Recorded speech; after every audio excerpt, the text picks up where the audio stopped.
Hello, everybody. Welcome to the Dynasty Junkies, episode 124, coming to you sort of live, I guess, if you're watching us on YouTube at the DAP Network or on Twitter, of course, at DAP_network. Watching the second half of the football game. We got a fun podcast up here for you tonight. We're going to be talking playoffs and how much fun that's going to be. Rocky's running a little bit late, but he'll be here shortly. I'm sure he's excited to speak and get this going. But before we do that, we have our guest here tonight, Matt Chester, the FF Mad Jester. How are you doing, Matt?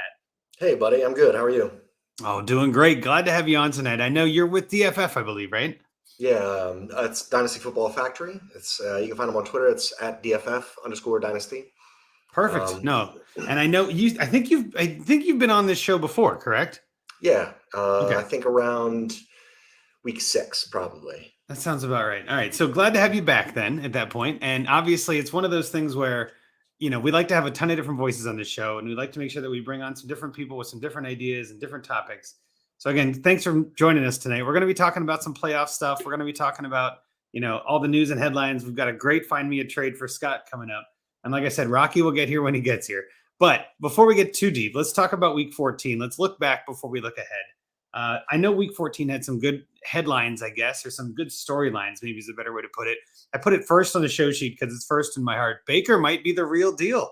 Like, honestly, this is what a roller coaster Baker Mayfield has been. Did you watch any of that game? Were you excited by that as much as I was?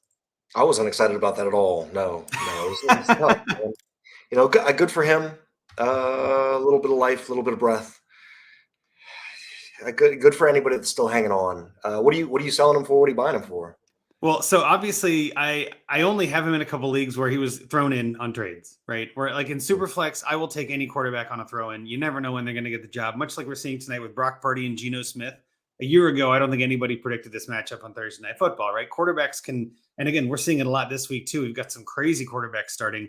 In addition to that, with Lamar out, we've got Huntley starting. There was some talk that Josh Johnson might start tonight's game, or Anthony Brown, I think was the guy's name that might start for Baltimore. There's quarterback issues all over the place, it feels like. I saw somebody tweet that in a list of who should I start, and it was like DK Metcalf, and then there's like a bunch of heavy hitters, and they threw Anthony Brown in the middle, and I was like, well, this. I thought it was, you got to check some people like, what's his name, Jordan? Jordan Lupe, right? Jordan Lupe. Yeah, he's always parody, and you read this stuff, and you're like, what? No way, and you're like, oh, it's that dude. He's joking around. And I saw this list, and they're like, who should I start? AJ Brown says.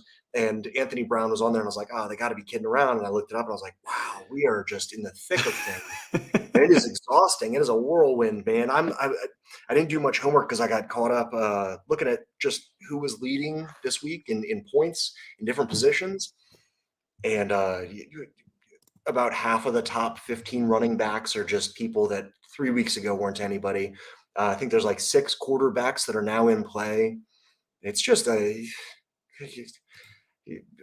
who's serving refreshments on the side of the road, because this is exhausting.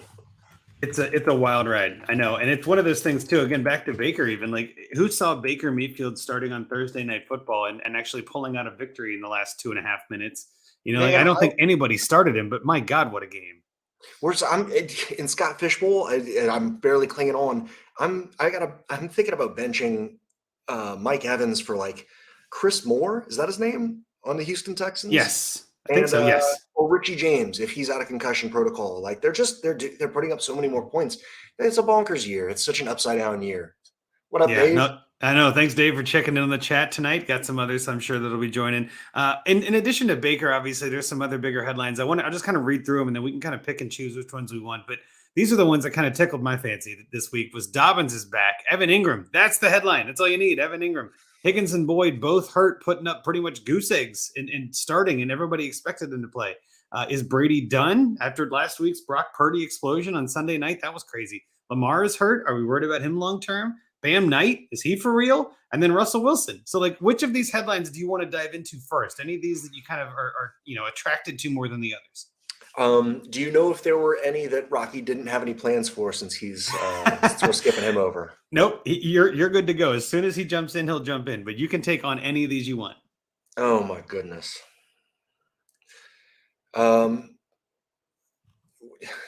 Why don't you pick your favorite? Because I can't remember. I can't remember. You just went through a whole bunch of things. I know. I'll go start and say Evan Ingram. That was crazy to me too. Evan Ingram's rise and kind of coming out of nowhere. Nobody expected that. I still think he's got talent. I still think Evan Ingram's one of those guys that, especially in tight end premium, you're going to start more often than not, just because the tight end landscape is brutal right now. And that offense is kind of clicking. So I love that Evan Ingram headline kind of showing up out of nowhere and blowing up. That was great. I also loved seeing Brady kind of struggle. I always kind of like that. As much as you want to say the San Francisco offense dominated the Buccaneers defense, Brady doesn't play defense. He still couldn't get it done. Now, granted, San Francisco's defense is pretty stout, but Brady should be able to do that. Like that was just mind blowing to me watching that game unfold. So those are kind of the two that were just the most shocking to me, on top of Baker, which was my favorite thing of the whole week. But and actually on that note, the one thing that was related, and I know this came up on Twitter too. I think it was 2 or 3 weeks ago where Tom Brady had that same kind of end of the game comeback. Kind of came out of nowhere, down 17-3 or 16-3. A few weeks in a row, yeah. Yeah, and then he won 17-16. And then Baker did almost the exact same thing this past week on Thursday, which was hilarious. Like, of all the things, of all the times, I remember I said something to my wife about it, and she goes, "Didn't you just tell me the story?" I'm like, I did, but it was different players. And at the opposite end of the spectrum, you have Tom Brady, Hall of Famer, potentially greatest quarterback of all time. And then you've got Baker Mayfield, who maybe one of the biggest busts of all time. So it's just nuts how things happen like that, Yeah, but it's funny that like the stories directly translated, like transposed over each other, whatever. And it would have been nice if Baker went out and whatever Brady said after his comeback, I think he said, just like we wrote it up. Didn't he say that? Yep. He came just out like we planned it. Just like we planned it, guys, or something. And everybody chuckled. If Baker came out and said the same exact thing, people would be like, "Oh, that's he's a little cocky Baker." Yeah. Oh yeah. Yeah, for sure. Well, I know they talked about it. You want to talk about Baker a little bit. It is interesting. He's worth a third, even on a rebuild. I think so. Yeah. Stafford he's aging. He's all rickety. He got his thing done, and the team is falling apart. From the skeleton outwards. And I think you asked this. You asked this before. Sorry to interrupt. You asked this before, like, what would I buy and what would I sell him for? I would definitely buy him for a third. I think it's worth it. Third round picks are kind of a flash in the pan, kind of a dart throw anyway, and they're usually pretty easy to get too, which is nice.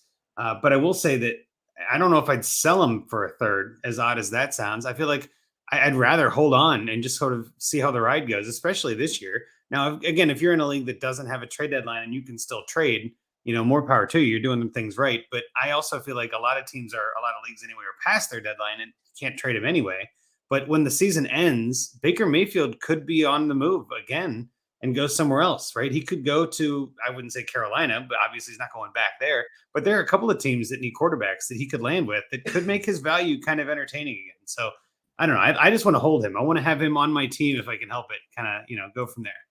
For sure. I think my most owned. Oh, what's going on, Rocky? We've got Rocky joining the podcast. How are you, Rocky? Is there a show tonight? Yeah. You're good. We're doing it already. We're halfway through. No, I'm just kidding. We just started. What a coincidence. Glad I can make it. Yeah, glad you can make it too, Rocky. We're just talking about headlines so far, so feel free to catch up if you have the show sheet open there. We're talking about Baker Mayfield an awful lot. Any of those other headlines you want to talk about, Matt, before we let Rocky pick one, since he's still catching up? Do you trust Zonovan this week? Ooh, man, I don't know. That's why I said the question I asked even was, is Bam Knight for real? Like, is this someone we're willing to trust in our playoffs? I feel like his floor is really low because the Jets offense has a really low floor in general. I don't have to make that decision in any league. I didn't get him on any waivers. I didn't have him on any taxi squads. I have 0 shares of Zonovan Knight. But I'll tell you what, the way that the running back landscape is going with a lot of these running backs, like Ramondre Stevenson, obviously being questionable, you got some other running backs that are just kind of underperforming and not showing up. I wouldn't be shocked if you have to start him. So I don't want to, but if I have to, I will. I guess that's the best answer I can give you. What about you? He's fine. You just got to make do with what you can at this point. A lot of teams are struggling. Even some of the teams that made it the furthest for me, they're skin and bones, basically. You just got to fill in where you can. Yeah, I got some of those that are in the playoffs, but limping to the finish line here. Sure. But I don't know that I'm starting Zonovan Knight anywhere. I think I can't remember who their opponent is this week. I just have a hard. I know he's played fairly well, but I just have a hard time trusting him. And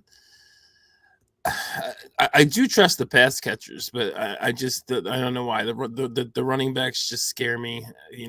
if Carter's getting healthier, then he's going to take the passing work, and Zonovan's kind of dependent on touchdowns, I feel like. So yeah, I'm not really that interested in Knight. Well, like I said, if you have to, then go for it, right? But I don't think you're benching him for Tony Pollard or, Christian McCaffrey. Like, you're not making that kind of decision. It's more like he could be a flex play for you, something like that. And with the way injuries have gone, I've got a couple teams that are if just you're like banged up, limping he's a guy enough. you can throw in there. Yeah. That's If you're why I'm really having limping. trouble picking which headline to focus on, because it's basically like all these decisions are the same and they're keep your head above water, whatever you need to do.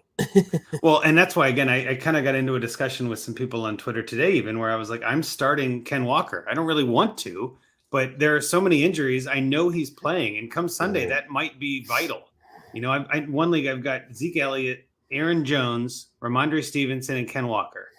I'll be honest, like Ramondre Stevenson might not play at all. Aaron Jones is now coming up questionable on Monday night. Like, I can't risk not having anybody. You know what I mean? Are you starting Dylan anywhere? Because I am not yet. Okay. I am not yet. I do have Dylan on a couple teams, but I haven't heard that much news yet because it's Monday. It's a day behind everybody else. So I'm thinking we'll hear a little bit more tomorrow about whether he'll be good to go. Obviously, I want to know more before Sunday lineups lock in. But it's kind of what we have him for. Right.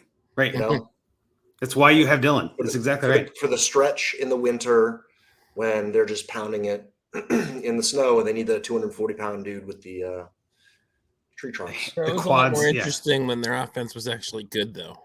Well, yeah, that's for true. Sure. For sure. Yeah, the Green Bay offense is not stellar right now. Yeah. One hope that I had preseason was that he'd get 100 points through the air. I think he'd be an easy RB1 if he could do that.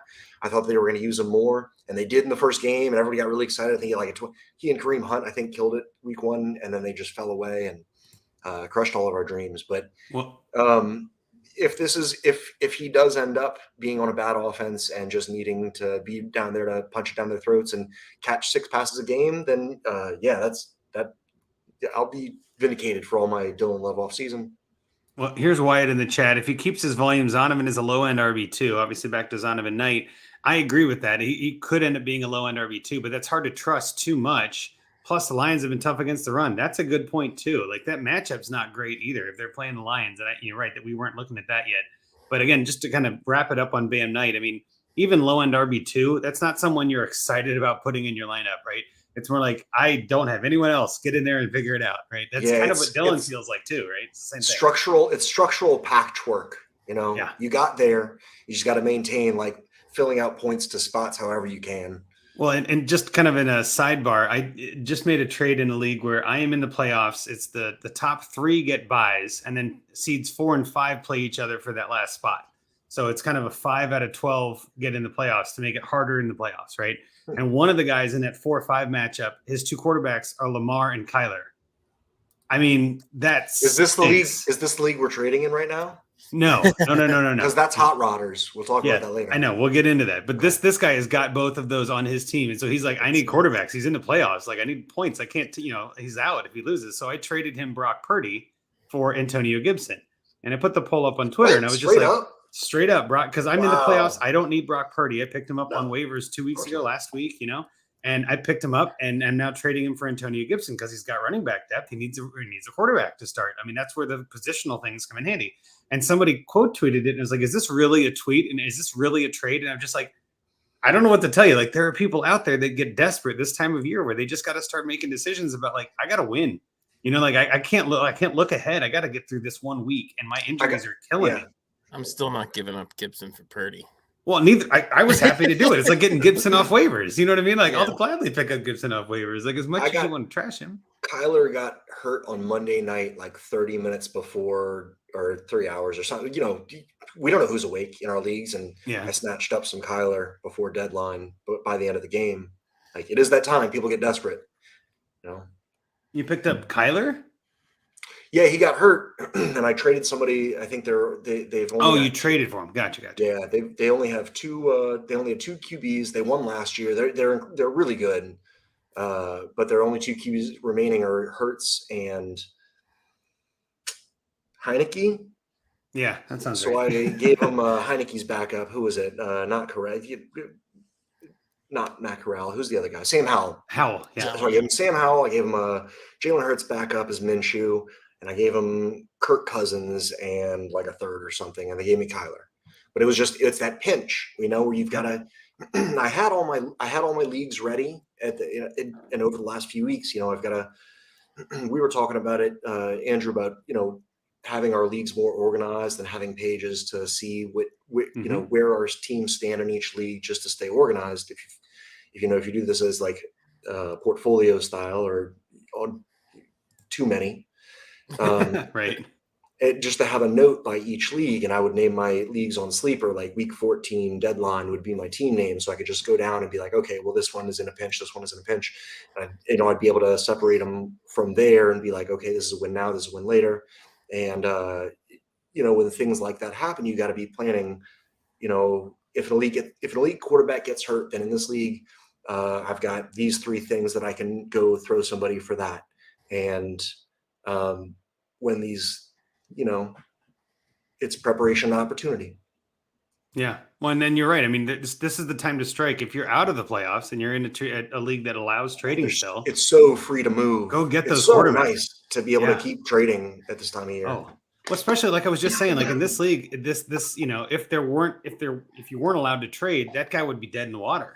You know what I mean? Like and I wouldn't have Kyler Murray, and it would hurt. So it would hurt that's the the rebuilder thing. just as much. That's the thing that people get upset that they want trade deadlines and don't like I used to be one of those people who didn't want to. Who wanted a trade deadline, and it really benefits the bad teams. Like people worried that the good teams are gonna just get all these players and buy a title after 14 weeks of the regular season. It's like. What it really does is, you guys are getting ridiculous deals for Brock Purdy's and exactly. You're getting Kyler super duper. And I love Cousins, but that was a ridiculous. Oh, dude, it's not fair. Yeah, for sure. And he was that trade making you want to puke. And I'm like, yeah, well, not if you have like a victory candy bar in your mouth. I mean, you see it happen towards the end of the regular season too, but in the playoffs when you can actually taste that championship. People will do stupid things sometimes. Sure. So. Well, and you know what? That's the benefit. Yeah. But then on the other hand, like you got to think about it. It kind of, if that was my only second quarterback, Kyler might not come back till, maybe week 10. He might not get his rushing ability back at all next year. He might lose a lot of value. He might be like I never had any J.K. Dobbins, but I got a few. He got hurt. Then he had these, videos in the offseason where he was like jumping out of a pool with weights on or something, or, whatever they always do. And they're coming back and people got all hyped up. And you just got to remember, like, give him 5 weeks and see what happens. And it usually works out with him because then you can buy him when it comes back poorly. Sometimes it doesn't work out. Like Godwin came back pretty strong. He didn't. I don't know if he has a dip right now, but Dobbins did, and you could get him and then sell him as soon as he comes back, like he is right now. And I wonder if Javonte is going to kind of be the same thing, where you got to ride different waves and predict like slow comebacks and micro markets, I guess. For individual players. And I think too, this is a perfect kind of a pivot in a way. We're already kind of talking about it. Our main topic, of course, is fantasy playoffs. Let's talk about them playoffs, baby. I think the playoffs are an interesting time for a lot of us because, especially when I started in fantasy, and I think all of us did this, had one league, and that one league was everything, right? And if you didn't make the playoffs, your season was over. You're like, well, I tried it. I'll do it again next year. Well, the reason I started joining leagues, of course, was a number of reasons, but one of them was I wanted to try different formats and play in leagues with different people and all this. But after I got to about 10 or 12, I was like, oh, wait, now my odds are really good to make the playoffs. Like now, if I'm in 12 leagues, I'm probably bound to make the playoffs in 6 of them. Mm-hmm. And of the 6, I might win one of them. So like they're right there as a reason to join more leagues. Like you're almost guaranteed to win at least one of them. You know what I mean? Like, so I think that makes it more fun. And then obviously the question then comes in like, well, if you have 20 teams, how many of those make the playoffs? Like how many actually do it? And so I put out a thing on Twitter where I'm in 17 leagues and I think I made the playoffs in 12 of them. I was happy with that. Like that's exactly what I'm looking for. Like more than half. Some of them were, obvious rebuilds and like never meant to make the playoffs. There was no chance. So I'm not upset about missing it. And so I feel like my season went about as good as it could go from a 2/3 is really nice. 2/3 is a nice benchmark. Yeah. And from what I wanted to have happen, like all the leagues that missed were ones that I thought were going to miss. Well, except for one. Trade Addicts 1, actually, Rocky, was the one I was like, I might squeak into the playoffs. I did not squeak into the playoffs. I had a rough last week and did not make it. But That's okay. I'll take the 106. Who let you down? Who let you down? My whole team. It was just it was really a group effort on that one. They just didn't show up when I needed them. But I guess, Rocky, out of your 30, 40 teams or whatever you're in, are you seeing the same kind of success where you're in about 2/3, or what do you think? Yeah, I hadn't done the math while you were talking. I have like all my tabs open on my phone. So for all my leagues, I have like 40 tabs open. So yeah. Because you use all MFL browsers? Yep. Yes. Okay. I don't use the app. I Me neither. go to the site. Yeah. Gotcha. So I believe it is 27 of 40. No, That's 27 of 39. And I'm still alive in SFP, so let's count that. There you go. Hey! Same here. Right? Yeah. Oh, you too? What are y'all? Yes. Where are y'all at? What y'all? I'm at like 704 or something. I'm not. I had a rough week last week. I looked to this morning. I'm 306, I believe. Ooh, buddy. Yeah, Top top you, five. Matt? Got to be top 500 this week. So Yeah, you got I to top stay 500. there. I barely made the cutoff. I think I went like from the 900s into the 800s or something like that. We'll see how it goes. But I wasn't amazing, but I had a pretty solid average that's been helping me too. Same. I was like, I think coming into the playoffs, I was like 4 something. Yeah. So many of these individual decisions. Like I had Joe Flacco, and I had him on the bench, of course, and I played Tannehill, and Tannehill got 0 points, and Flacco got 30. Right. And I did the math, and that's like 2 points on the average for the whole season. Just that one. So I was like, oh, I can't do that again. So I put Flacco in, and he got negative like 8 points, and Tannehill got 30 points. So then I'm like, that's 4.5 points on my average every single week. I'm gonna have to make up for it. And every time that little thing happened, like I do the math, and it would just eat away at me. What at the end of the season average would be like, oh, I just went from 149 to 146. Oh, I just went from 146 to 143, and like I just gotta make it. So I drafted so many Lions because it's kind of did you really? Oh yeah. Who'd you get? I mean, who'd you stack? I got Goff, I got Hawkinson, I got Jameson Williams, who I haven't even started yet. I have all 3 of those. We have. And I had another Lions player. Yeah, but I did Lions and Bengals are my 2 stacks. Did you have any running backs, or do you have? Because you're from Ohio, huh? So I was in the Canton Live, one of the Canton Live drafts. So I really wanted to stack Burrow. I was at the 3rd pick, and I really wanted to stack Burrow, or 2nd pick, I think. 2nd or 3rd? No, it was 3rd. And I wanted to stack Burrow and Chase. And Chase went right before me on the turn, like on the 2nd round. But I got Burrow, Higgins, Boyd, McPherson. And so I was like, I'm happy with those 4. Like, McPherson is my kicker. I'm definitely fine with that. Can you imagine Samaje? It's such a nice little twist and free. But still, I just have a hard time starting Samaje Perine. You know what I mean? Like, when would I ever throw him in my lineup? Like, yeah, he blows up, but he's a terrific best ball player. And even like in the 2 best ball leagues that I've been in, he's a bell cow handcuff. Oh, for sure. Yeah. And he's a 1A to 1B. One of the 4 in the league or something. That's true. Actually, when Mixon was out, you could start him. But even then, there's some weeks that he does okay with Mixon in there. But I was going to say, like, the 2 Bosch leagues I'm in that are best ball, I had Jamal Williams on one of them, and I'm in the middle in both. And they're best ball with Bosch. It's like all or nothing. You know what I mean? Like, you got to be top of the crop. So I was like trading some players and making some moves and all this. And I remember trading away Jamal Williams. I was just like, the fact that he has value is insane, but he does, especially in best ball, because he's scoring touchdowns all over the place. So yeah, and you don't need to decide when he's going to, because it's not necessarily the rest of the production, but it's a lot of like 2 touchdown games, and you're like, 8 yards, 2 touchdowns. Okay, I want to make that choice. Yeah, better than Swift, who I started, who had 7 yards and no touchdowns.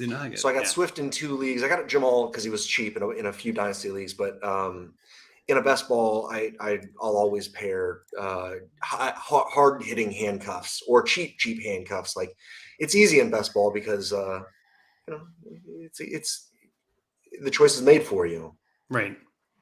Even if Mixon comes back and all of a sudden Samaje Perine outscores him because he has a touchdown. It's not fair to us. What do you call it? Lineup setters. Yes, I don't like lineups. By the way, with Williams, did you see that? I think it's changed now after the Chiefs game. Did you see that stat a couple weeks ago where Jamal Williams had more touchdowns than the Broncos after like week 12? Yeah. Yep. Awful. Yeah. That I don't want to talk about Russell Wilson. He's hurt me too deep to my core. I have way too many shares of him that I'm never going to get rid of now. And then by the time everybody's benching him for sure, he has like a 3 touchdown game against the Chiefs. I've never had a Russell Wilson, but I'm in a startup draft right now with Thomas Tipple. It's a full tilt league, and I have my first Russell Wilson because I got him in like round 9 or something. So yeah, I'll take that. Of course, of course. Nice. Well, so the Yeah. next question I had regarding playoffs, which are there any similarities between your playoff teams? Like this is something I like to look at too. Like where did I go right? What did I do correctly? Like where was I like, okay, I've hit on all these guys. You kind of mentioned it too before, like with the Lions there, but Rocky, I'll kick it to you first. Like, are there any similarities across your 27 playoff teams that you were like strong at QB, weak at QB, like anything you can tell? Do you really have to ask that question, Andrew? I already know, but I wanted to set you up for it. Most of them, are super flex teams where I skimped at quarterback. Yep. I have many teams like the Fantasy Timeline Listener League, which I am in with Jerry O'Shea, friend of the show. Our team was good last year. It's number 1 by like 150 points this year. Our quarterbacks are Cousins and Brady. So I have a lot of teams like that because the rest of the team is so damn good. We got Kelsey, we got Barkley, we got Waddle, we got Amon-Ra, we got nice. Why are they still those quarterbacks at this point when there's so many freebies that could like possibly boost it? What do you mean? Are you still just riding those guys into the playoffs? Yeah. Who's your backups? Are you nervous? I think we only have we actually did pick up Purdy. Okay, cool. Yeah, we got him off. There's just so many freebies out right now. Like you can go get Dalton for probably a third. You can go get, I don't know how Mike White's ribs are doing. You might even be able to get Goff for a third in the right league. Like there are some people that are. I just saying, like, people are crazy. I bought a second and I bought Goff for a second and a third.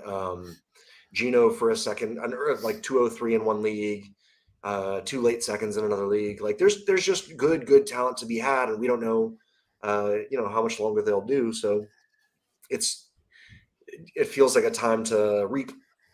Yeah, there's not a lot of solid quarterbacks right now. It feels like the quarterback position has become like tight end, where there's like 5 good ones, and the rest are just kind of like meh. And I feel like 5 to 7 waiver wire ones, kind of. Yeah, that just plays into what I normally do anyway. To me, because it's great if you have 1 or 2 of the 3 or 4 good quarterbacks, but most people, don't. And I'm already set up that way where I don't, and I have like 2 stud running backs and an RB2 and 4 stud receivers. A Kelsey or an Andrews. So this year is kind of like perfect for what I usually do anyway, and I've had pretty good success. We'll see how the playoffs go. I actually was even better last year in terms of not necessarily percentage of teams, but I had I think 14 buys out of 27 playoff teams or something like that. And wow. I didn't have that this year, but I only won 4 titles with those 14 by team. So still 4 titles, man. Yeah, it's great, but I was hoping for more with that many half teams. Of half. Yeah, it's that half many of half. teams Like with the 2 bye. more. I was hoping, and I think at least one of the teams that won was not one of those teams that had a bye. I had one team, I think it was like a 6 seed that had I love those. Penny, those are my favorite titles. Yeah, had Penny, Amon-Ra, and Burrow carried me basically to a championship last year, but as a 6 seed. But so the quarterback thing is obviously the big thing for me. So I don't know. Most of them, not most, but a lot of those teams have a Kelsey, or just one of the other high-end, very serviceable tight ends. There really is no other stud tight end at this point. Andrews isn't even a stud tight end at this point. No. But, I have a lot of Hawkinson, who's been pretty solid. And I did have some Goddard, which obviously isn't helping me now come the playoffs. But he might be coming back this week. When do you trust in him and Waller might be both coming back? Yeah, I mean, I'll trust Goddard. If Goddard's back, I'm playing him because, he's that offense is just really clicking. Good. Yeah. And really especially now, they're really heating up. Yeah, they've had 2 40-point games in the last 3 weeks, and the other one was 35. That's what you want. Yeah. Don't put bets on the Eagles at your own expense. Yeah. Have them in I always say take them in the over. You're probably okay. You know what I mean? They're probably going to cover, and they're probably going to score tons Although of points, they do get Dallas during the fantasy playoffs, which is not ideal. They have one of the best defenses in the league. So sure, right, but it also more electric. I also think it's a divisional game. You kind of throw out the records when it's a divisional game. The Browns walloped the Bengals on Halloween night on Monday Night Football, crushed them. They weren't even in the same division. And then, of course, they played again because division teams do that. And we played it at Cincinnati this time, and we won pretty easily, it looked like, without Higgins and Boyd. So like you never know. Like with divisional opponents, there's so much, zigging and but zagging. that you never know could mean that the Cowboys Oh. beat the Eagles 20-16 or something, or 44-10 or something. I agree, but I mean, it's just like that. I don't know. I just feel like you can't really trust any of the records if it's a divisional matchup like that. But it makes it more fun. The last one I wanted to get into, because this kind of came up in my home league, I guess, in some of my other leagues even. And I know you and Russ talk about this on Trade Addicts a lot, Rocky. But it's, how do you prefer your playoff teams to be decided? I think for the most part, most 12-team leagues have 6 teams in the playoffs. Of those 6, almost all of the leagues that I'm in do head-to-head matchup standings with tiebreakers and things like that. But I think Trade Addicts is the one that has the 5th, or is it just the one?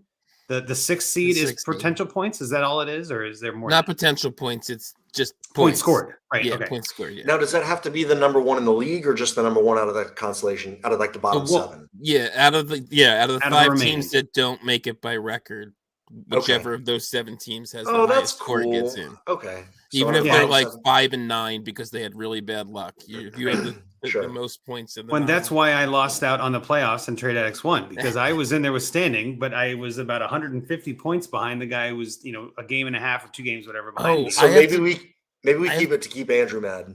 I'm going to screw this up. I already know it because I can't remember the exact details, but it was hilarious. In TA10, all the records are kind of bunched near the top, and there's like 7 decent teams, and me and Bosch were playing each other this week, and if he won, it was going to create a scenario where because my record got worse, I would be the team out of the playoffs with more points, but he wouldn't have enough points with his record to beat the other teams.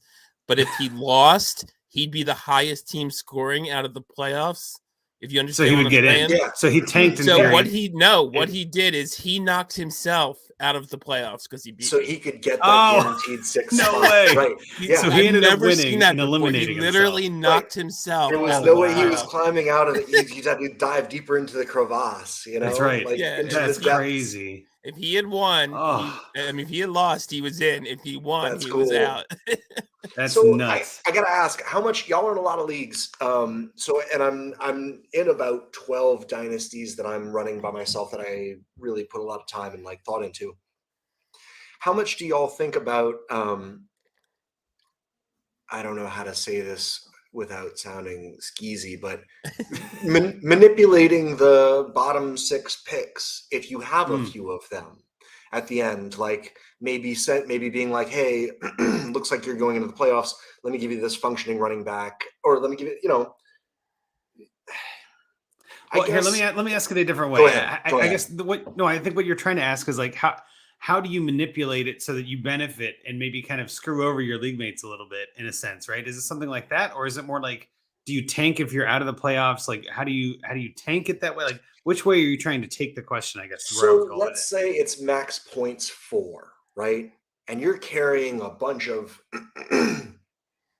in one league, I've got a perfect example. I just sold a bunch of them to somebody that I wanted to do this to, but, gave him Jerick McKinnon, Latavius Murray. I was also offering like Richie James and Marquise Goodwin. I was just like, let me give you all these extra dudes that are going to be making points. And like, it doesn't matter. You're not trying to make the playoffs. Like, you don't need to decide who's in your lineup, but like, I want, if 2 of them score 20 points, that might be the difference between you getting 104 and 103. So if you can do a trade where you get something that, they're not going towards, they're not going to be using towards the playoffs when they get in, but you give them a bunch of extra stuff and you're like, all right, I guess it's just add-ons. You can add max points 4 with add-ons as throw-ins in trades. Does that make I was sense? even thinking like, and I think that's an edge to like throw, like, put it in their fishnet. Well, that's where I was like, maybe potential points solves some of that too, because like what you're saying is like you're taking away potential points or points for you and putting them on their bench in a sense, right? Like something like that, where like now they're not your points, you don't have to worry about them anymore. Like you're lowering your rank and kind of giving it to someone else to weigh them down in a sense, and like not let them get the better pick. I love doing trades like that, especially. This always goes back to, I think, what almost every fantasy podcast has at some point is know your settings. Right? Like know how that 6th team is getting in it and know how that works. Know how the other picks are being decided. Sure. But Some leagues do raffles at the bottom 6. Some have like fight for your spots in the toilet bowl. So yep, and it would be nice to have a little like a sleeper tab that has like a notes section where you could be like, oh, this league is weird because of this weird thing. Don't yeah, forget about this. yeah. We were talking about that Waivers before the waivers run show. on Yeah, Monday in this league. Set your waivers early. Something like yep, that. yep. No, that's a good point. And I think too, something kind of on that same vein is like, I would like to see a lot more potential points usage. I feel like potential points makes more sense than points for in general, because I feel like that way you're not incentivized to bench your good players because it's like, well, they're going to score for Could you you anyway. explain to me what rotisserie is? I've never really understood Oh, what rotisserie is. so Could you explain- rotisserie is slightly different than all of what we're talking about. Rotisserie is more Sure. like on categories where you would have, Is let's this what say, like, roto? When everybody says roto correct. something, Yep. And it's okay. used a lot in baseball more than anything Yeah. else. I know that's where I've always seen it more often than football, where it's like whoever gets the most strikeouts this week gets 12 points. Whoever gets second most strikeouts gets 11 points. And so you have multiple categories for the week. And so you might say, like, if I win a category, I'll get 12 points for that category. And that goes towards my total score for the week or for the year or whatever. And so you might have, 8 different categories that your league scores on, like runs and hits and all this stuff for baseball. With football, I feel like it's a little trickier. There aren't that many categories. It's like catches, you might have like maybe you have a couple guys over 10, but like it gets kind of blurry when they're all getting 2. Like, how do you tie that? So I just feel like it doesn't work as well in football from my experience, but that's more of a roto league where you're scored against everyone else. It's not all play. It's scored against everyone else in individual categories. Whereas all play, which is even different than what we've talked about, is kind of where you play against all 11 other teams every week. And so you can get 11 and you can go 11-0 in a week, right? You can get 11 wins in a week if you do all play. Yeah. So I have a league like that. I have a league like that too. Yeah. Are you only able to get that specific because it's MFL? Yes. Is that I don't know that they sleeper do does that not allow for all play. I know sleeper allows for against the median, which is similar, and it's kind of a less but it's restrictive one extra way. game, not 11 Correct. extra games. And then you have like in 6 that of the league, teams get one extra win. Yeah. I'm gonna do this as a flex because in that league I'm 132-22 going into Ooh. the playoffs. So wow. Yeah. But that's how it works. You get the 11 decisions every week, and that's like 12-1. That's crazy. Yeah. It's Well, I had a good year. It's a pretty good team. One of the things I don't like about all play is that sometimes it can separate the league too much, where like you can literally have teams by week 10, 11, 12 that are so far ahead that it's like, what are we even doing here? Like the season's already over. You know what I mean? And depending on how you do it, I know some are, the one that I'm in is a best ball all play, which is best ball all season. There's no playoffs. It just goes weeks 1 through 17. Is there a waiver? Can you move? I think there's one waiver run or something like that in that league. But again, the point of it is like what you start to learn really quickly. Oh, I have no chance. Right? Like Can it's I like there's make only a suggestion? Can I make a suggestion? Feel free. I'm just not my league that I run, but every 4 weeks, this all play does a new draft. Well, so now you're talking about a whole different kinds of formats. This is a dynasty league I'm speaking about, specifically a dynasty best ball, all play, all that kind of stuff. Jake, love it. But Jake's in that league, yeah. He said that's 2 times as many wins as I have in that same league. So yeah, that's kind of what I'm talking about. Though, like in all play leagues, I think it favors the good more than it favors the bad. And in that, to me, I don't think you don't need to favor the good teams more. I just feel like they're already good. Like they don't need help being better. You know what I mean? Sure. Like I don't need that. Give them some, you got to throw some variance. Yeah, and I don't mind variance at all. I think peels. this is kind of like a classic conversation for fantasy in general. But I like there being a luck factor. If it was all like set your lineups on Thursday and the system decides who wins, that's boring. You know what I mean? Like, no, I want to see some crazy plays. I want to see Brock Purdy throw 2 deep touchdowns to George Kittle and come out of nowhere and let me win. You know, that's part of the fun of this. Like, if it was all, are you watching the game? Did that happen? Yeah. Does he have a second? Yeah. He does. He had a 54-yard touchdown. Yeah. I think probably right after you guys started. Yeah. Yeah. My point though in all of this is like if you remove all the variance, you remove all the fun. Sure. Right? Like there are definitely. At the end of the day, you still want to gamble. You know. Yeah. None of us I know wouldn't anything. want every league like this, but I actually do enjoy this league, and it's funny. Of course, because you're kicking butt in it, man. Well, there's that. Yeah. A few. I'm like kicking butt in a lot of leagues. Have a ton of fun. But it's funny. The playoffs are essentially all play too. Just the 4 teams that are playing this week, just the top 2 move on. The 4 teams that are playing next week, the top 2 move on, and then there's an actual head to head, essentially. Yeah, I'm in one of those in Kitchen Cinco, which is one of Ryan McDowell's contract leagues, which is entertaining. But so again, it's like there's so many different formats, and I love that. But it also kind of back to your point, even a while ago now, Matt, where it's like there's so many leagues with so many settings. It's like, how do you keep it all straight? You know what I mean? Like, oh man, I have trade deadlines in some, and I know last week when Scott and I were talking, or 2 weeks ago even, I don't remember now, but he was like, "Oh, I have trade deadlines coming up this week. I got to, those are the ones I got to pay attention to first. Like, oh, that's happening this week, So it's crazy how that happens. But yeah, I love it. And again, playoffs are the best time of the whole season. I mean, obviously, this is the whole reason we do it, is to bring home that hardware, get to the title game, bring home that banner, get the ring, get the trophy, whatever it is. That's the reason we're here. So I think we've covered playoffs pretty well. But do you guys have anything else you want to bring up before we move on? I'm good. Perfect. All right. So next thing on the show sheet, which is how Russ always says it, like next up is what we have. I wanted to make sure we did a listener league update. I know we do these every week or most weeks, but of course, speaking of playoffs, we got to give a shout out to all the teams in Junkies 1 and 2 that made the playoffs. So man, number 1 seed in listener league 1 is Andrew and Rocky. Yeah. That's the whole point of doing this listener league update. So we can say that. You can bully up on your listeners. That's right.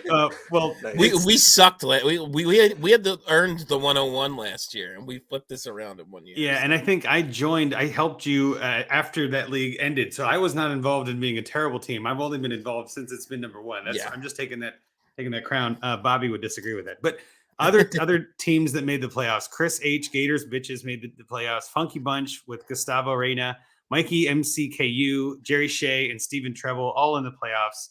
So again, thank you so much, guys, for being in that league with us. I think it's going to be a fun ride to the end here. I know Rocky and I have a really good team, and we're looking pretty primed. And we actually lost that 101, by the way. Well, I was just going to say, like, we had Brees Hall. Yeah, like we took the 101 and have still advanced this far. I think we've done a terrific job. Some of our trades are really I don't mean we actually lost it. We drafted, and then he's still on our team. Yeah. Oh. But we would be got in better. I'm just saying. No. He was last year. He was the 101 rookie that we have on our IR because he's. But once you drive the car off the lot, it's no longer the 101. That's actually a great point. Gotcha. Great point. Yeah, he's not the 101. You're right.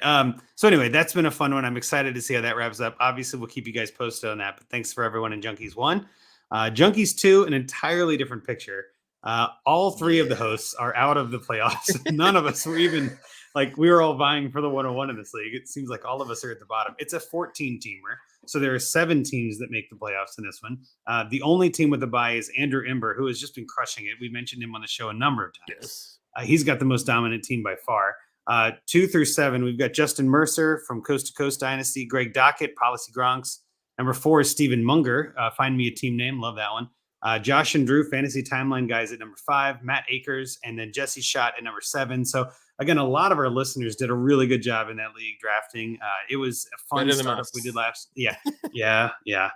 There were some rough decisions. Taking Russ Wilson in the second might not have been a smart move. That was a terrible start. You know what though? Honestly, he could have been the number 1 this year. I know he really could have. Well, he was such a favorite dark horse until he started acting out in public. Oh, the cringe. But so did you have something you want to say on that one, Rocky? Before I was just going to say, me and Scott did have a lot of injury. We lost Cup, Brees, and Javante. So in a 14-team league, where those are 3 with the hitters. Start 11, I think, or something. Yeah. So it's not like you have a lot of depth to deal from. So that was rough. Well, we took Hurts in the first, which was great, and did a lot of carrying for our team. Me and Bobby, who I've taken over the team since Bobby's kind of gotten out. But did you do this at the beginning of this year?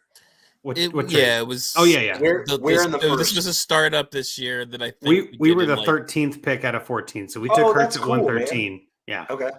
Yeah. So you got Hurts at 113. Yeah. So this is the trade I wanted to talk about. I definitely want to give some discussion on this because it's one of the Junkies trades that we've had, and we haven't had that many lately. But I think it's a pretty big one.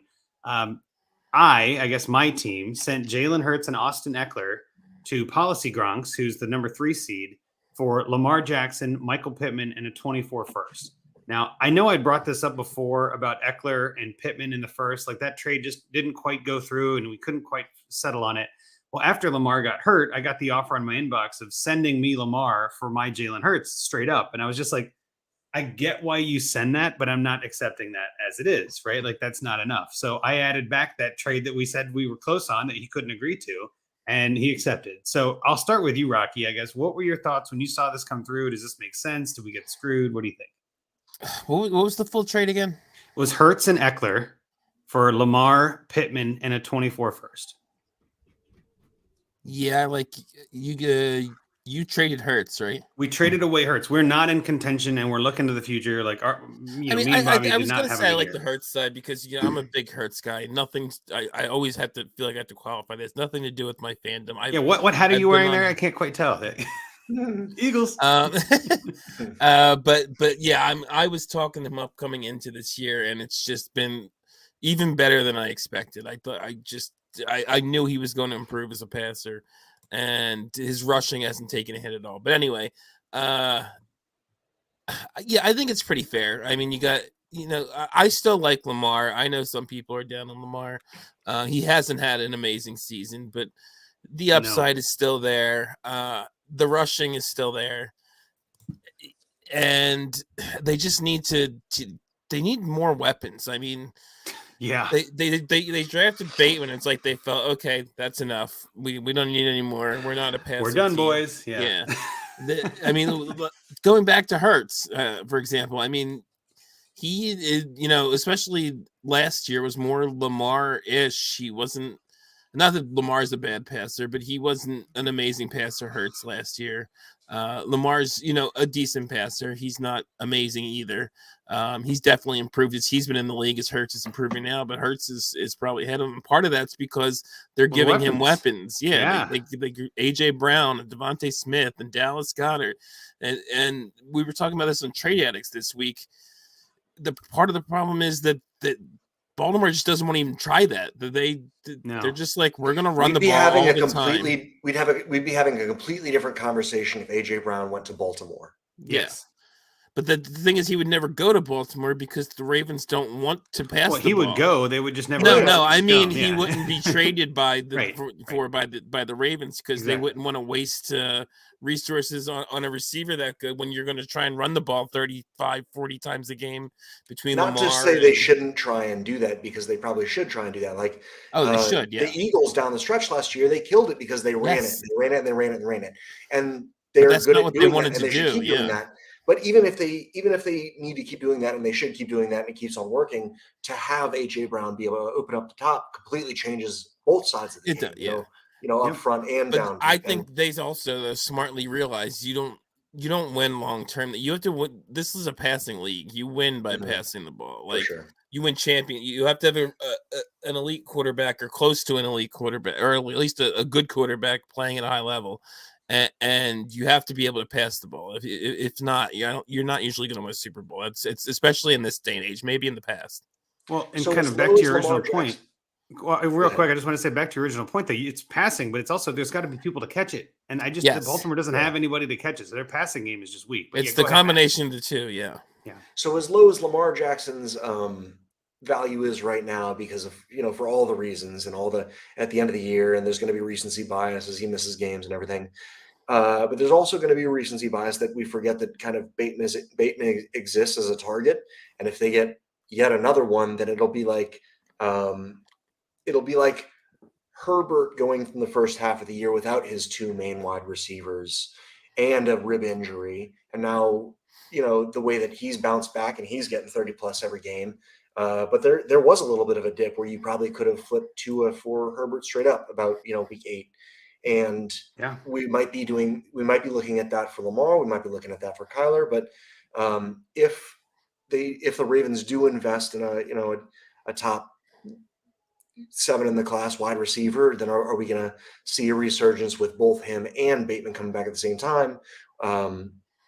Will he be multifaceted again and be a top 5? Because he's not close right now, I don't think. Yeah, and I think if they get Bateman back next year and add somebody, I mean, it's also almost exponential to me, because then it also opens up Andrews more. Because basically it's just like everyone cover Andrews, and then the Ravens are done. Yeah, so I was shocked when they traded Marquise Brown. I was like, well, that just blew my mind. I'm like, you're already kind of light. Bateman and Brown aren't like, right, Higgins and Chase. You know what I mean? Like they're not like studs. And then they got rid of Brown, and I was just like, guys, like, is that? Are you sure? Who knows? So yeah, I am very curious to see what the Ravens do this offseason. I do think they sign Lamar to a longer contract Yeah. and they kind of lock that down. I do think that this injury that he's had and this time away from the game and not starting is probably hurting his upper end contract chances. There is still a chance that he signs a monster mega, 8 to 10 year kind of deal. I don't think that happens. They especially with offered him a running, but- huge deal. I think he just wanted more guarantees. Yeah, Correct. And I think that some of this with the injuries could make them less likely to guarantee it, right? Where it's like, this is hurting his Of case. course. He's not dominating on the field. He's not doing what you need to do in a contract year. So it's going to be interesting to see how the next 6 months really there play out, because obviously they've got the draft. The Ravens are always terrific at the draft. As a Bengals fan, I can't tell you the last time I left a draft going, we finally had a better draft than the Ravens. They always outdraft us every time. Like, it just seems like a common drumbeat that we always hear is that they take best. Even though available y'all if they're usually supposed have to. like a top 3 pick historically, right? I know it's been a fun. Thanks for bringing that up, Matt. Appreciate that. No, it hasn't been lately. We've been good. Built a lately. powerhouse out of it. Yeah. Well, I think it was. Did I say it was like 3 years ago today that we were tanking for Joe Burrow? You know what I mean? Like, it's crazy what can happen and how quickly things can turn. So with that, I did want to talk about obviously those teams and talk about that trade a little bit. I'm glad we were able to get that in. But now we're pretty much lined up perfectly for our last segment here. So here we go.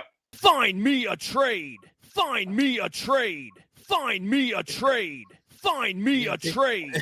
You purposely looping it now, Andrew? I loop it every time because I never know when it's going to start for me. It's slow on my end. Anyway, yes, the one and only Brian Hart taking us to the Find Me a Trade eventually. So this team, I can pull it up, Rocky, if you want to go through the settings. Do you want to do that? Yeah, go. You do that. I will start here. It's like we did last week with the I wasn't on, and we did.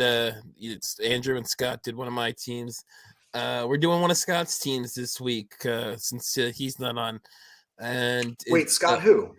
I'm sorry, Scott Sidlow. Or what? Wait, we're doing one of Scott Sidlow's teams. We're doing a trade for Scott Sidlow. Yeah. No way.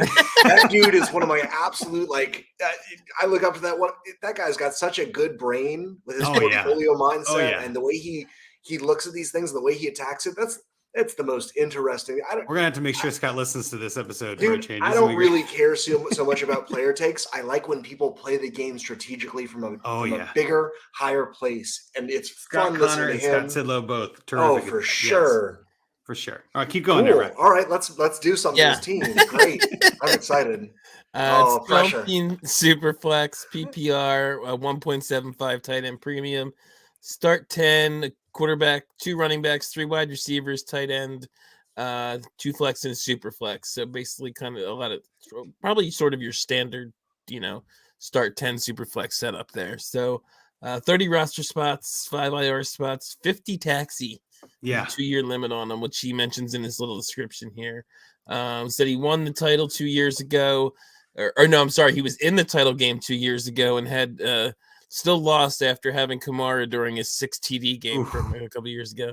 Last year was a total disaster with injuries. This year, he barely missed out in the playoffs. Says he's clearly better than the bottom 5 teams, but was unlucky how it turned out. As he's equal or better in points than 3 teams that did make the playoffs. This is what makes this league unique is that they draft before the NFL draft heavily like that. That's definitely interesting. And that's part of the reason they decided that they could taxi up to 50 players and let the rookies stay on the taxi squad for a couple of years. So he says there's an advantage to getting extra picks and throwing as many darts as you can since you have 2 years to find out.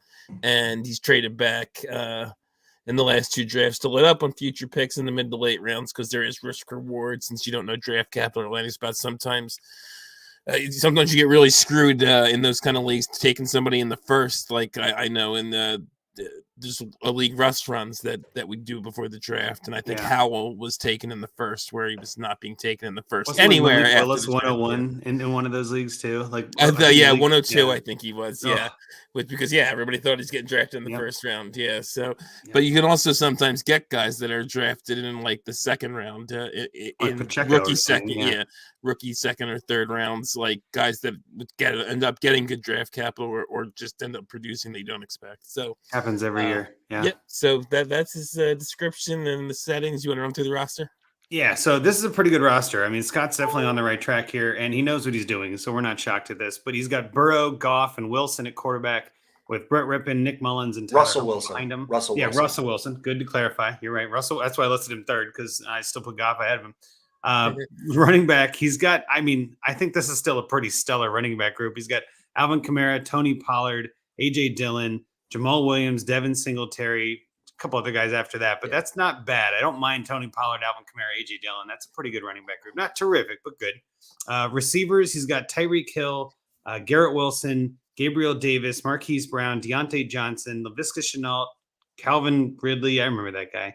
Rashad Perriman, Rashad Higgins, Randall Cobb, a couple other guys, but that's a pretty solid receiver group. So again, I'm seeing a theme here, but then we fall off a cliff here at tight end, in my opinion. We've got, I guess, Taysom Hill, Austin Hooper, Jonnu Smith, and Harrison Bryant.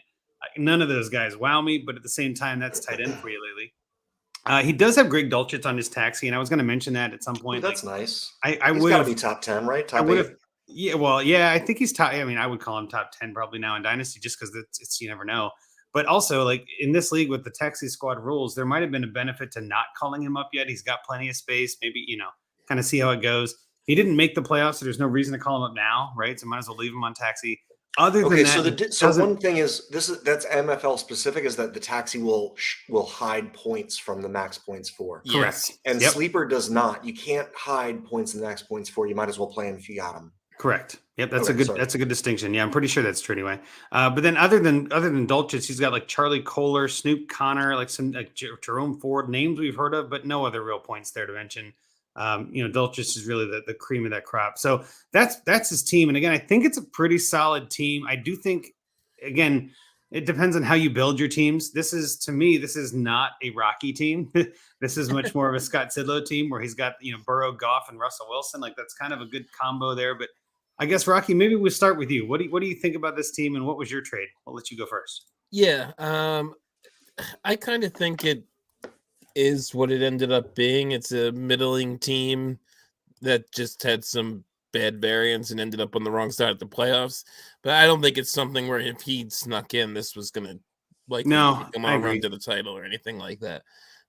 So I and since he's out of the playoffs anyway, my trade was sort of obviously looking to next year because he's got nothing to play for this year.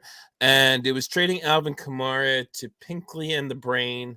And I put two options, either a 2024 first, which I put it into DTC, and DTC has Kamara more than a 24 first, or Treylon Burks, which DTC has less than Treylon, Kamara less than Treylon Burks. But I would just love moving on from Kamara at this point, anywhere I have him if I'm not competing. He's, what is he going to be, 27 next year? 27. I think he's 27 or 28, right? Yeah. I could be wrong on that. 27 now. I think he is 27. He'll be. Yeah, that's what I'm saying. He might miss half the season and be 28 when he comes back. And that's what I was. There's just too many things. He could get suspended next year. It's true. So, and it's not like he's been producing like gangbusters this year. I mean, he's had some games, including like a 40-point game at one point, but last 4 weeks, it's been 7.5, 12.9, 7, and 5.7. So, I mean, hopefully, you have to hope the guy you're trying to trade him to isn't looking at that. So, you gotta remember that. And it's just hearing Alvin Kamara, the name, because he started off fairly well. But but the guy that I was sending him to, if I can find his roster, he only has, I think, like one decent running back. There it is. He has Kenneth Walker, who just came back from injury, and really everybody. He has Dante Foreman, who's playing okay, Cam Akers, who's showing some signs of life, but nothing you can depend on. And this Wilson, guy, Samaje Perine, he's got some guys you can bandage together for a running back. What are you asking for? For either a 2024 first or Treylon Burks is what I had put on there. Both nice. I think are in the range for Kamara. And this guy is in the playoffs. He's like and I purposely kind of went into the middle playoff teams. He's the third seed, but he's like fourth in points out of the 6 playoff teams. So he's a guy who might see I need a little something extra here if I'm going to beat these guys at the top. So kind of like what you guys were talking about earlier, maybe the calculator said Burks is an overpay. I don't know that he even is. I mean, depends. Some people are higher, and I like Burks a lot. I'm just saying his value is not exactly at its peak right now. So That's for sure. Yeah. yeah. So The I thing- think The thing that I go like ahead, about you sending a 24 first is that it's worth a little bit less than a 23 first, right? But also sending him Chimera to use while stripping his liquid cash is a nice way to make sure that 24 first is a little bit later than it should be. Does that make Mhm. sense? And I wish there was a way, like I wish there was a a term that we could put on sending. You know, like I did some trades this year. Anytime I needed to get rid of Brady or any temporary quarterbacks, I'd search for 24 picks because you're not hurting your pick place. You're actually helping your pick place because you're going to be making it harder for them to get what they need to make pushes in the year that decides where that 24 is going to be. So I like sending aging running backs for 24s because you're you know, a first is worth less 1 year down the road, but it's worth a lot more when it's higher because the player falls off a cliff when you. I like the way you put that too, especially for running backs, where it's like you're more likely to, if you do that trade, your 23 chances go up. You become a better team in 23, but there's a potential that your 24 now is worse because that aging running back is a year older. So I like that logic you're doing there, and that's like kind of you like said, 3D that's chess. a really great point. I hadn't thought about that. You're taking away a potential asset that he can use to make that 23 team better. Yeah, he won't be able to buy Henry down the stretch for his 24 first if Henry's still doing his monster thing. He won't be able to buy like the Saquon of that year because he's going to be strapped for cash. And, well, I mean, it's like thinking two moves ahead, right? That's the whole point. It is literally 2 moves ahead. Exactly what it is. Yeah. I mean, it's 2 moves ahead, two draft classes ahead. Yep. And it works too because you're not getting a 23 first for Kamara at this point. Mm-mm. I mean, I doubt it. Yeah. Yeah. No. And in what 4 months, 5 months, that 24 first already its value is going to skyrocket because you're after the 23 draft. So when you have to scroll down to see the assets, and right now we're seeing all the 23, 23, and then you see the 24, 24, 24, 24. Right when that 23 is still there, those 25s are going to be free. And then as soon as all those 23s get used, they're going to all of a sudden be worth like double. So there's like little bitty windows where you can be like, I want that thing for half price, and it's going to be double the value within 1 week. Watch this. And it happens. And like, if every time. Every time. Like, and if consistent. you can, I have time blindness. I got a little weird, like a bunch of head things, but time blindness is one of them. And I need to be better about like learning schedules on different leagues and everything. And but that's so I have an article coming out at DFF Dynasty, and it has to do with how to split up the leagues and how to take a broader view. And I like to look at things in quarters, and it makes compartmentalizing Dynasty a little bit easier. I've heard others talk about that too. Theory.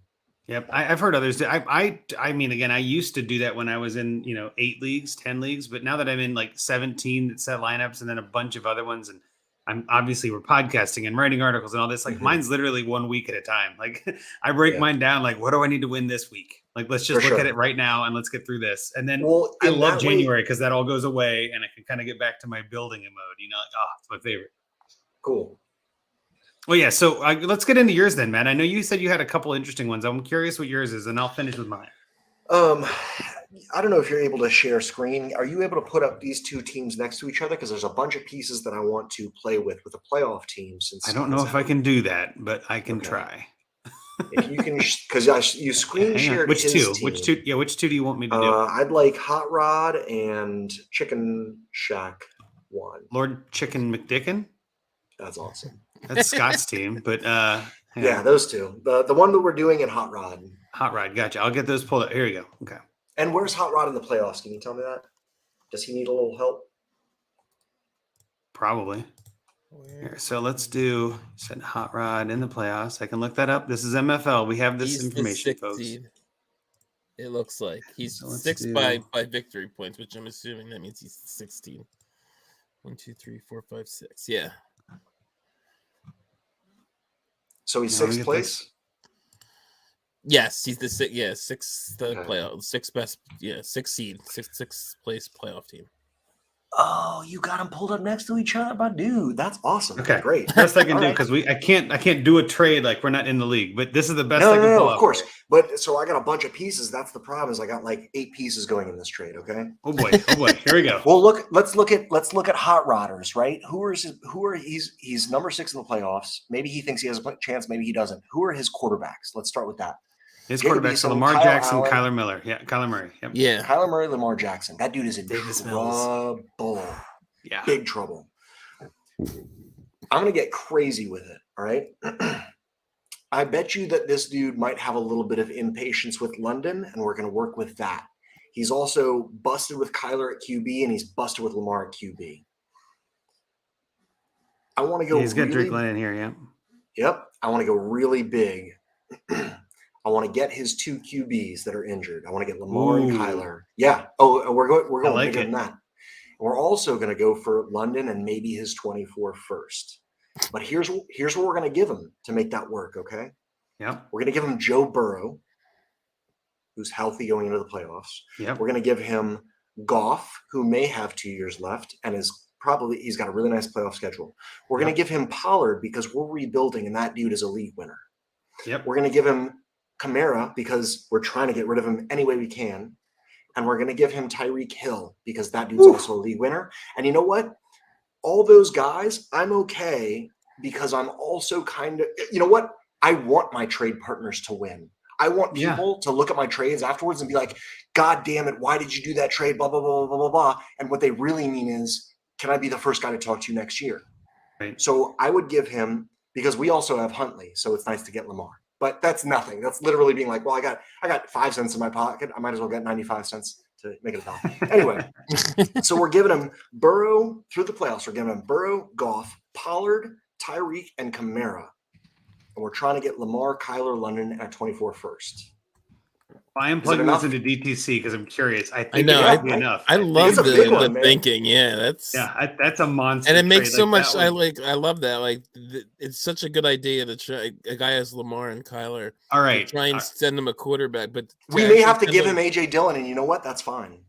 Here's where I'm coming. Again, I know calculators are not everything, but I love doing, especially on big ones, because I'm always curious how they come out. Also, you got to think, how quickly do they keep up with injuries? Because 2 of these guys, well, I know, you got to wait their hang on. You're gonna like it, Matt. You're gonna like it. You're gonna like it. You're not angry here. The Lamar side, more. Lamar, Murray, Drake London, and the 24 first on DTC as of right now, which I feel like is pretty accurate up to the minute, is 144.9. That's a lot.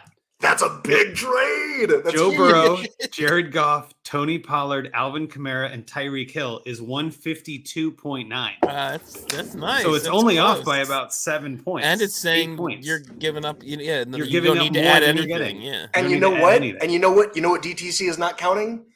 Playoff points, and that needs them. This is a good trade. Good trade. Scott, I hope you're listening because this one could could be a league I don't usually winner. come up with 9-piece trades or whatever that is, but I really like that one. Yeah, it's a gesture. That is amazing. Thank you. Welcome to my furry lair.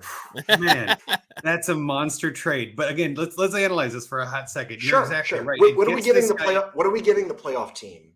Because he has no quarterbacks, right? Yeah, exactly. No, you're giving him a chance. You're giving him a chance to win. We're giving him Burrow. Have Davis Mills. Burrow's clearly long term. Yeah. So we're giving him Burrow. We're giving him Goff, there's been talk about. That's nice. Burrow, Goff, Pollard, league winner. Tyreek, league winner. Kamara, get him off our bench. And we're getting Lamar injured, Kyler injured, London not helping him at a 24 first. Fuck it, you pay up. Right? I don't hate it. Sorry. I don't hate fine. it. Okay. No, you're totally allowed to do that. I wanted to say one more thing though. This guy's got Higgins, so that's a stack. Some people like that, right? So you can sell it with that, the Burrow Higgins stack, which I think is kind of interesting. He's also got. I thought he had another. Well, his tight ends are really good. Oh, you know what? Can we send him? Can we send him? You know what? Don't send him anything. Give me Waller. You don't even know who Waller is. Give me Waller because I goddamn feel like it. Yeah, Waller on IR. I think Yeah, that's actually not a bad throw in to make it like 5-5. I like 5 Yep. picks on the Yeah, side. Waller has like no value right But now. Waller Right. has been Hey, plug it into cratering in value. KTC. Is he less than 7? Because He's 14, so that unbalances it a little bit. But I think that to kind of get back to your original point, this doesn't factor in the chances that now this guy can win the league. That it's a there should be contender a bonus tax. on your if side's the points. contender Like, tax is 7 correct. points out of 150, Yep. that's a small contender tax. Nope, and I love it. And I think too, if we do it the other way, if we add Waller, it's 152.9 on the Burrow side to 158.8 on Lamar. So that's only 6 points the other way. So I don't Yeah. mind that at all. And like you said, the guy is losing 0 that is helping him win the playoffs. And it becomes an instant contender with Yep. two Burrow, quarterbacks, Burrow, Tyreek, Pollard, Goff, and Pollard. Kamara. Yeah, that would be one of those like you break the league chat kind of trades. Like where That would be everyone, amazing. Like Oh. I He's could so totally mad. see. I love that because the guy's the 6th seed and he had Yeah. 2 great quarterbacks and he probably thought he could make a run. and he I can limped totally in. see that getting accepted. If I'm that guy, I'm almost smash accepting that. I'm like, I know. fuck Yeah, it, let's go. it's great for both sides for sure. I love it. I love it. And it's Well, not we like should you're have just ended giving on them that one. God. crap quarterbacks either. I mean, one of them was Joe Burrow. So I mean, Yeah, you're getting real like pieces, real yeah, pieces. and Tyreek's like what, the wide receiver 2 or 1? Oh right no, he's now? 1. Tyreek's Yeah. wide receiver 1, and he's only 28. I think it was y'all that had it was a trivia thing, and it was like, well, Yeah. this 28-year-old wide receiver, and I was like, I can't think of a single 28-year wide receiver except for maybe Amari Cooper. Tyreek is younger than the rest of his class. Well, this Okay. is funny. Recovering Ridley Truther puts this in the chat. As every player is listed, that made more and more sense. I completely agree. Like nailed it, Matt. You know what you're doing. That's well Thank played. you, buddy. This I is my also think- favorite part of the game. It becomes like Yes. obsessed. And to be honest, Andrew, like 30 minutes before we came live, I was like, you have to teach me to use MFL. And you were like, well, here's the 16. And I was like, at least tell me which 6 teams are in the playoffs that we can work with. And you showed me and I took a screenshot of your screenshot that you sent me of which teams are in the playoffs. And I was like, we'll start there. Yeah. And I love it. but this is my favorite part of the game. It's my absolute favorite part of the game. Ours is that, too. Everybody can be happy. Every single person involved can be happy. And everybody outside of it's going to be mad. They're all going to be so angry. Good. The other thing I wanted to hit again is the fact that you said, I want people to like trading with me. I don't think we talk about this enough in Dynasty. There's so much talk. I know you brought it up with Rocky, with Russ. I know you talked about it a couple of times where it's like, I don't mind losing a trade and winning the war. You know what I mean? Like, I don't mind losing. It's about building relationships. It's about like building trust with people. And like, one of my favorite things to remember in this is that like, just don't be too extreme. You can shear sheep through their whole lives. Right. But you can only skin a sheep once. Correct. And then all of a sudden your entire flock starts getting sick. So you can't don't be out of line. I don't think that trade was asking for too much. I think both sides are getting really happy. One side is getting a bunch of wool to work with, and the other side is getting like a nice, clean, sleek new uniform to go into the playoffs. It was slightly different. Oh, so don't have trade deadlines either. Yes. It was slightly different because this was just before the season instead of the playoffs. But it kind of reminds me what we did in Junkies.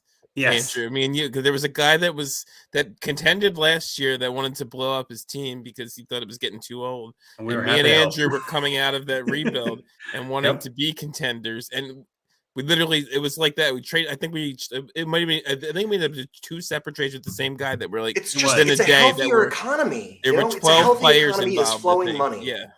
And it was kind of the same thing. He wanted to get rid of points, and we wanted to. And I think there might have been some young players in there, but I know we sent him. It was Unleash the Dragon. 2 trades on the same day. So just because you're bringing it up, and I have it up here, so we all together. This is kind of crazy when you listed everything out, but it's sort of what you just did. It's just 2 monsters, but all of it together. We sent Justin Fields, Deshaun Watson, Dawson Knox, 23 first. Kadarius Toney, Alec Pierce, a 3rd, a 4th, and a 24 first. All of that for Lamar Jackson, Russell Wilson, Geno Smith, Dalvin Cook, Adam Thielen, and Zach Ertz. So like you clearly see the Fields Watson side is the rebuild with all those picks and everything. But then the Lamar, Russell, and Geno side was obviously that's like the win now side. And I'll be honest, like that team has come a long way even since then. We added Kittle with Unleash a couple weeks later, where we sent Ken Walker, Njoku in a second for Kittle and Patterson. Again, like and you can also Which see Patterson? too. Oh, was this Cordero. last year? Yeah, this is before the season. This is for the season, Oh, and okay. you can also see that it's almost similar too in the fact that I think even now, 3 months later, I think he got the better end of that deal. Value-wise. Oh, I yeah. agree. Oh, yeah. But we got a ton of points, But and we're we're now the number number one in one the league, seed by a and we lot. can win the title. Yep. Yeah. Flags fly forever. Well, and I think what the thing Russ always talks about is pretty rosters. Like there is something about having a pretty roster. I kind of like titles more, but Tyreek on a roster is it's silly. It's silly. So on that note, I guess we'll get into my trade, which is much smaller, but it was with the same team. So I love that you brought that team up because I felt like there were some options within that team. Sure. Mine again, that terrific trade on that one, Matt. Well, I'm not going to Rocky beat said it. it too. He said aim for the lower guys that are in the winning bracket. Well, so my thought was the same, but I took a different approach. Sometimes, and maybe this is a good way to preface this too. Sometimes you offer those monster trades, and the other guy's like, whoa, way too much. Like, I'm not looking to blow my team up like that. And you're like, oh, it would have made so much sense. So it's always nice to have a smaller pivot, right? Mm-hmm. So my pivot, which is including some of the same players, was Goff and Marquise Brown, sending Goff and Brown, because again, he needs a quarterback of some sort. And that way, a super flex, you don't have to start two. But you got Goff and Brown for T. Higgins and Darnell Mooney. Now, Higgins is kind of hurt, limping into the playoffs quite literally, and Mooney on IR.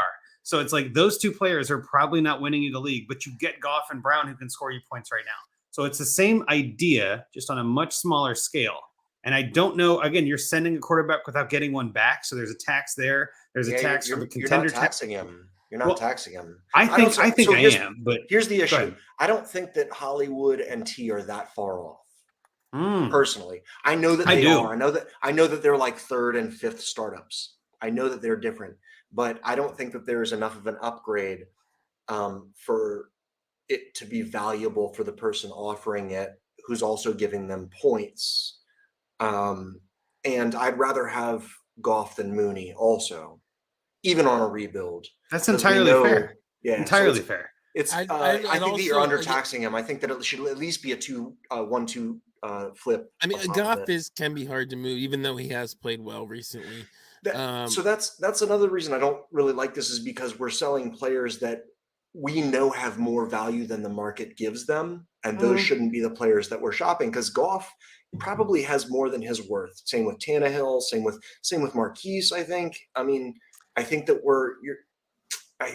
So let me add some more seasoning to this. No, it's good. Let me add. I don't hate what you're saying at all. You're on the right track. I think that where I'm going with this is Goff does me no good on my team, right? Like you were saying before with Kamara, it's the same logic.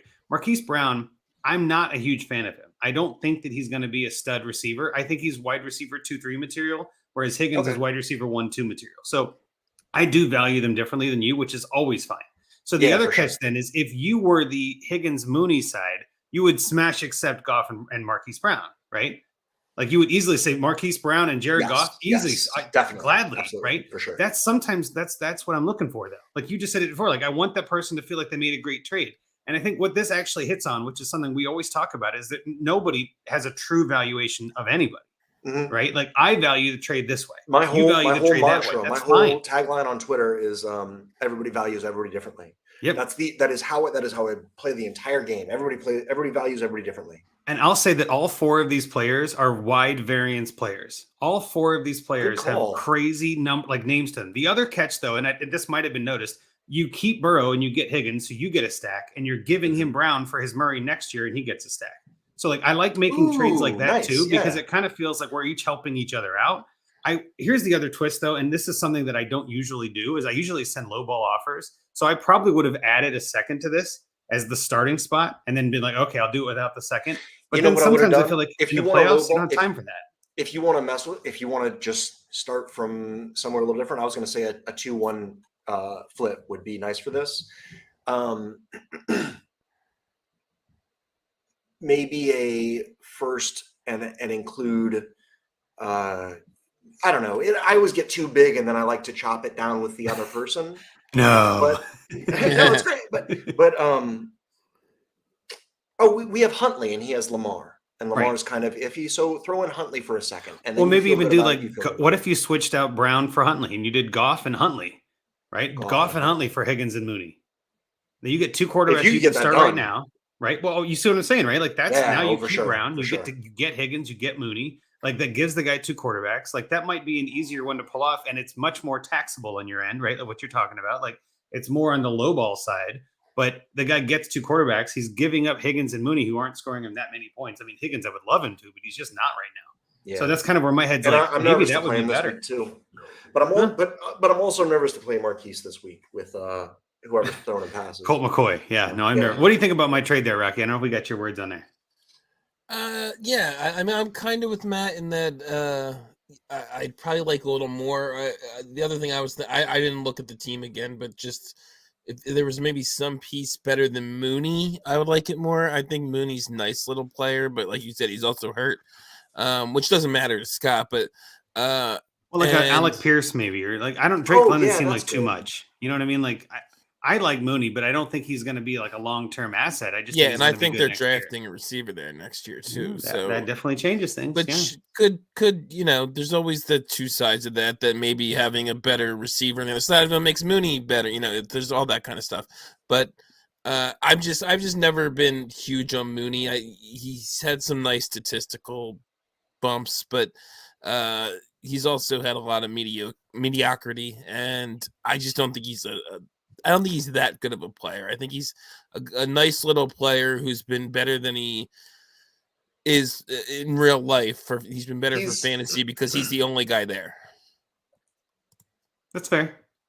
But so I mean, if you could upgrade something for Mooney, I don't have his roster in front of me. I'd rather than add a piece because Pierce I don't consider better than Mooney. But if there was something better than Mooney to put with Higgins, I'd like it a little more. Jahan Dotson, would that be better than Mooney? Yes. Yeah. Is that enough better? I guess is the real question. Or even Darren Waller. Is Waller better than Mooney? No. I mean, at this point, I don't know. I don't think so. I'd rather have Mooney myself. You could just do Marquise for London.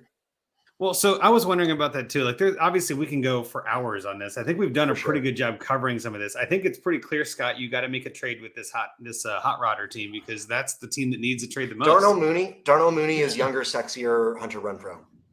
I would even go further that and say Darnell Mooney is the reality of what we thought Gabe Davis wasn't going to be, right? Like Gabe Davis is like this Darnell Mooney wannabe. Like they're both those kind of like big boom bust players that had all this hype and then like nothing, you know what I mean? Like it just didn't come through, for either one. Got in the way in a little bit, Of course. Or maybe that's a buy opportunity, or maybe, And again, sometimes I'm not these sure guys are luxury guys, and we like them, and we like to have them on our teams because we get them for late second. And what else are you going to do with it? Right. And I'd much rather have just have these guys. Well, I'd rather have the Bills offense than the Bears. I don't think anybody's arguing that.